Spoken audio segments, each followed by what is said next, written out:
മാസങ്ങളിൽ പ്രധാനവും ഭഗവാൻ മഹാവിഷ്ണുവിന് പ്രാധാന്യമേറിയതുമായ മാസമാണ് വൈശാഖം. ഈ മാസത്തിലുടനീളം ഭഗവാൻ ലക്ഷ്മി ദേവിയോടൊപ്പം ഭൂമിയിൽ സന്നിധനായിരിക്കും എന്നാണ് വിശ്വാസം. 2026 ഏപ്രിൽ 18 മുതൽ മെയ് 16 വരെയാണ് വൈശാഖ മാസം. ഈ കാലയളവിൽ ചില ചിട്ടകൾ പാലിക്കുന്നതിലൂടെ വർഷം മുഴുവൻ ഐശ്വര്യം നിലനിർത്താൻ സഹായകമാകും എന്നാണ് പുരാണങ്ങളിൽ പറയുന്നത്. അതിൽ പ്രധാനമാണ് പ്രഭാത സ്നാനം, ജപം, ദാനം, ക്ഷേത്രദർശനം. ഈ മാസത്തിൽ അനുഷ്ഠിക്കുന്ന ജപത്തിനും പൂജയ്ക്കും ക്ഷേത്രദർശനത്തിനും വഴിപാടുകൾക്കും ദാനധർമ്മങ്ങൾക്കുമെല്ലാം 10 മടങ്ങ് ഫലമാണ് ഉണ്ടാവുക.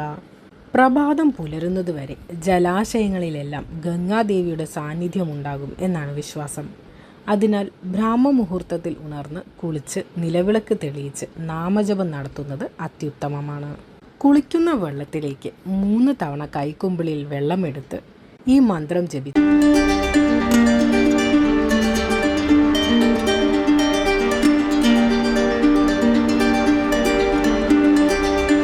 വൈശാഖ മാസത്തിലെ പ്രഭാത സ്നാനം പോലെ പ്രധാനമാണ് പ്രഭാത പൂജയും നാമജപവും. ഭഗവാന്റെ ചിത്രത്തിൻ്റെ മുന്നിൽ നെയ്വിളക്ക് തെളിയിച്ച് മംഗള ആരതി 3 തവണ ഒഴിഞ്ഞ ശേഷം വിഷ്ണു ഗായത്രി ജപിക്കുന്നതിലൂടെ സാമ്പത്തിക ബുദ്ധിമുട്ടുകൾ നീങ്ങി ജീവിതത്തിൽ സർവ്വ ഐശ്വര്യം നിറയും എന്നാണ് പറയുന്നത്. കുറഞ്ഞത് 9 തവണയെങ്കിലും വിഷ്ണു ഗായത്രി ജപിക്കണം. 108 തവണ ജപിക്കുന്നത് ശ്രേഷ്ഠം. ശേഷം വിഷ്ണു പ്രീതികരമായ മറ്റു മന്ത്രങ്ങൾ ഭക്തിയോടെ ജപിച്ച് ഭഗവാന്റെ മുന്നിൽ നമസ്കരിക്കാവുന്നതാണ്. രാവിലെ കിഴക്കോട്ടോ വടക്കോട്ടോ അഭിമുഖമായിരുന്ന് വിഷ്ണു ഗായത്രി ജപിക്കാം. മന്ത്രങ്ങളുടെ മാതാവായ ഗായത്രി മന്ത്രം ജപിച്ച ശേഷമാവണം വിഷ്ണു ഗായത്രി ജപിക്കുവാൻ. രാത്രി ജപം പാടില്ല.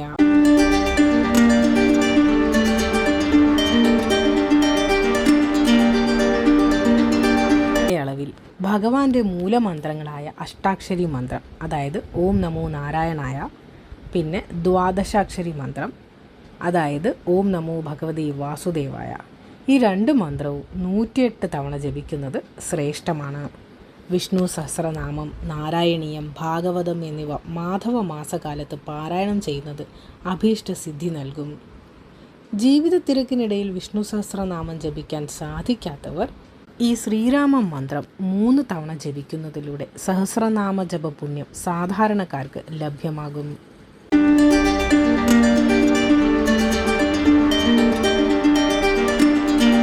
ഭഗവാന്റെ മൂലമന്ത്രങ്ങൾ ജപിക്കുന്നത് പോലെ പ്രധാനമാണ് വിഷ്ണു ദ്വാദശ നാമങ്ങൾ ജപിക്കുന്നത്.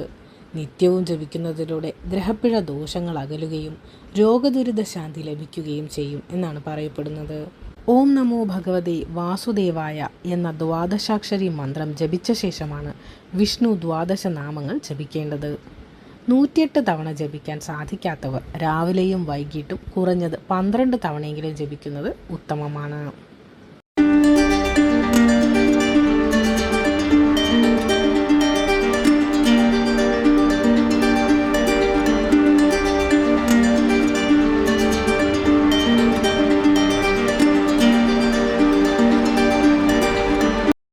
ജീവിതത്തിൽ ഉണ്ടാകുന്ന ക്ലേശങ്ങൾ തരണം ചെയ്യാൻ ഈ മന്ത്രം ജപിക്കാവുന്നതാണ്.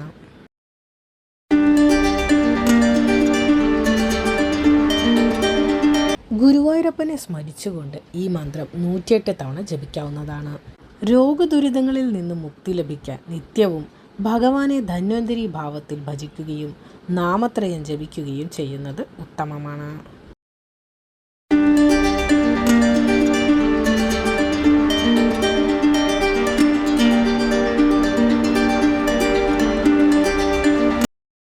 നിത്യവും 12 തവണ നാമത്രയം ജപിക്കുന്നതിലൂടെ ആദിവ്യാധികൾ അകലും എന്നാണ് വിശ്വാസം.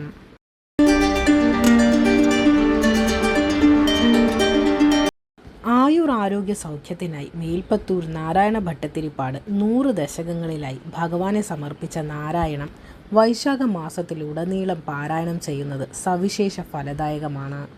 രോഗമുക്തിക്ക് വേണ്ടിയുള്ള പ്രാർത്ഥനകളാണ് നാരായണത്തിലുടനീളം നിറഞ്ഞു നിൽക്കുന്നത്. നാരായണീയത്തിലെ പ്രാർത്ഥനാ ശ്ലോകങ്ങളിൽ ഏറെ പ്രാധാന്യം കൽപ്പിക്കപ്പെടുന്നത് ദശകം 8 ശ്ലോകം 13-നാണ്.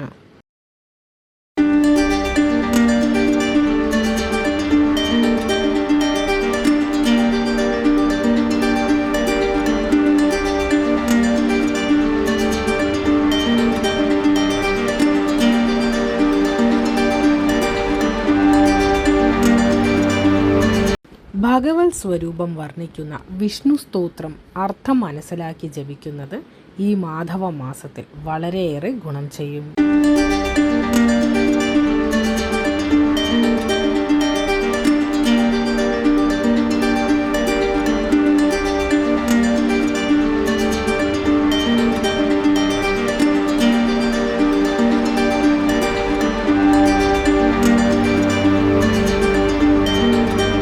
ശാന്തമായ ആകാരത്തോടു കൂടിയവനും സർപ്പത്തിൻ്റെ പുറത്ത് ശയിക്കുന്നവനും നാഭിയിൽ താമരപ്പൂ ഉള്ളവനും ദേവന്മാരുടെ ഈശ്വരനും ലോകത്തിന് ആധാരമായിരിക്കുന്നവനും ആകാശത്തിന് തുല്യനും മേഘവർണ്ണമുള്ളവനും ശുഭമായ അവയവങ്ങളോടു കൂടിയവനും ലക്ഷ്മി ദേവിയുടെ ഭർത്താവായവനും താമര ഇതൾ പോലുള്ള കണ്ണുകളുള്ളവനും യോഗിവര്യന്മാരുടെ ഹൃദയത്തിൽ ധ്യാനത്താൽ ഗമിക്കുന്നവനും അഹങ്കാരത്തെയും ഭയത്തെയും ഇല്ലാതാക്കുന്നവനും സർവ്വലോകത്തിനും നാഥനുമായ ഭഗവാൻ മഹാവിഷ്ണുവിനെ ഞാൻ വന്ദിക്കുന്നു.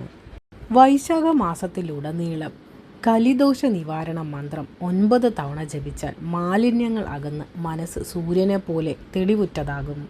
108 തവണ ജപിക്കുന്നത് ശ്രേഷ്ഠമാണ്. കലിയുഗത്തിലെ ഏറ്റവും ശക്തിയേറിയ നാമമാണിത്.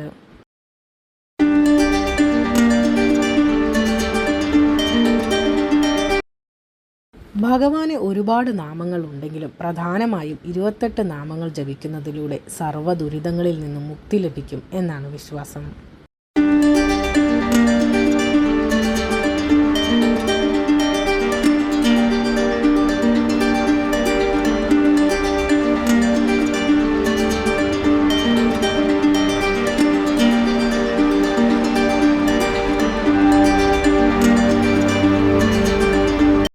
മഹാവിഷ്ണുവിൻ്റെ ദശാവതാരങ്ങളിൽ ഏറ്റവും പ്രധാനമാണ് നരസിംഹാവതാരം. വൈശാഖ മാസത്തിലെ ശുക്ലപക്ഷ ചതുർത്ഥി ദിവസമാണ് നരസിംഹ ജയന്തി ആചരിക്കുന്നത്. ഉഗ്രമൂർത്തിയായി ശത്രു സംഹാരത്തിനായാണ് ഭഗവാൻ അവതാരമെടുത്തതെങ്കിലും ഭക്തരിൽ ക്ഷിപ്രപ്രസാദിയാണ്. അകാരണ ഭയമകറ്റാനും ദുരിതമോചനത്തിനും നരസിംഹ മന്ത്രം ജപിക്കാം.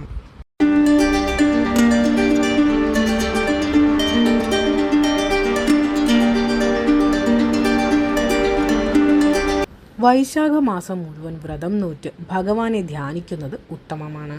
വൈശാഖത്തിലെ വെളുത്ത ദ്വാദശി, പൗർണമി എന്നിവയ്ക്ക് വ്രതമെടുക്കുന്നവർക്കും തുല്യമായ ഫലം ലഭിക്കും എന്നാണ് വിശ്വാസം.